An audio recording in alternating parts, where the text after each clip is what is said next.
হিন্দু সধবা নারী কেন সিঁথিতে সিঁদুর, হাতে শাঁখা পলা আর পায়ে আলতা পরেন? ঠাকুর রামকৃষ্ণ পরমহংসদেব আর মা সারদা দেবী কি বলেছিলেন? একজন বিবাহিতা হিন্দু নারী কেন সিঁথিতে সিঁদুর দেন, কেন হাতে শাঁখা পলা পরেন, আর কেন পায়ে আলতা লাগান?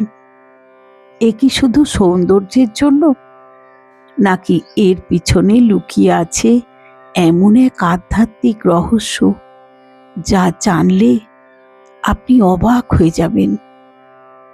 শোনা যায় একদিন একজন ভক্ত মা সারদাকে জিজ্ঞাসা করেছিলেন, মা, এসব বাহ্যিক চিহ্নের কি সত্যিই কোনো মূল্য আছে? মা সারদা দেবী খুব সুন্দরভাবে বুঝিয়ে বললেন, আসল গোপন রহস্য। আসুন আমরা শুনতে থাকি।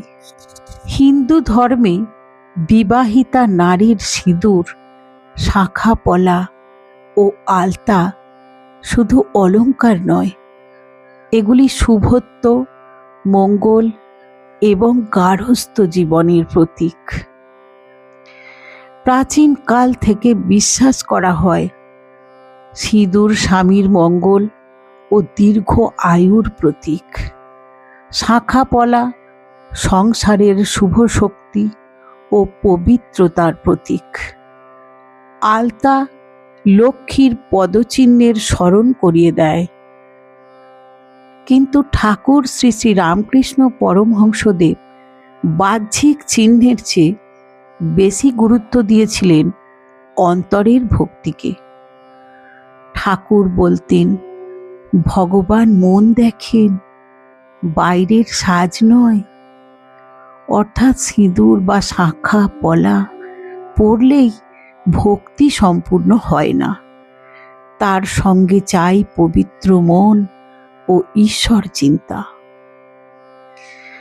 মা সারদা দেবী নিজেও সধবার সমস্ত চিহ্ন ধারণ করতেন। একবার কেউ তাকে বললেন, মা, আপনি তো জগৎ জননী, আপনার আবার এসব চিহ্নের কি প্রয়োজন?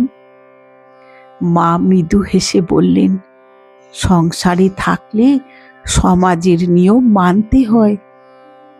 এই ছোট্ট কথার মধ্যে লুকিয়েছিল গভীর শিক্ষা। মা দেখিয়েছিলেন আধ্যাত্মিক জীবনে উন্নত হলেও সমাজের শুভ রীতিনীতি সম্মান করা উচিত। এখানেই শেষ নয়। একদিন এক মহিলা সিঁদুর না পরতে পারায় খুব দুঃখ করছিলেন।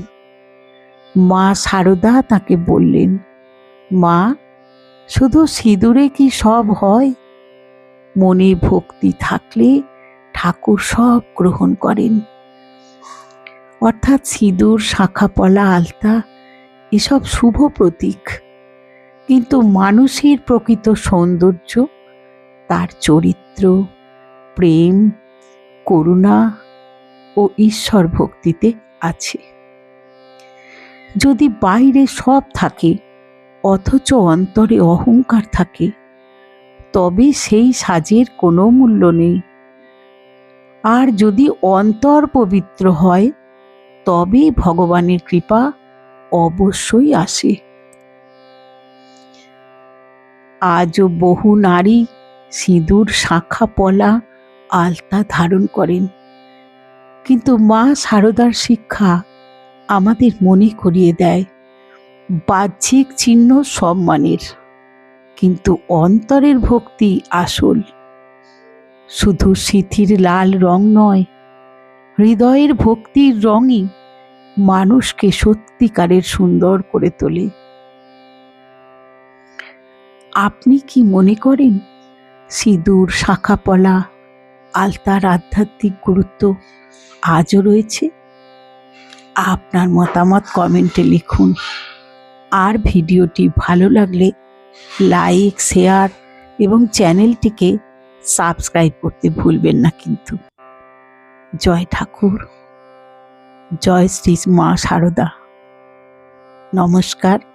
সকলে ভালো থাকবেন, সুস্থ থাকবেন আর ঠাকুরের কথার সঙ্গে থাকবেন। আজ আসি।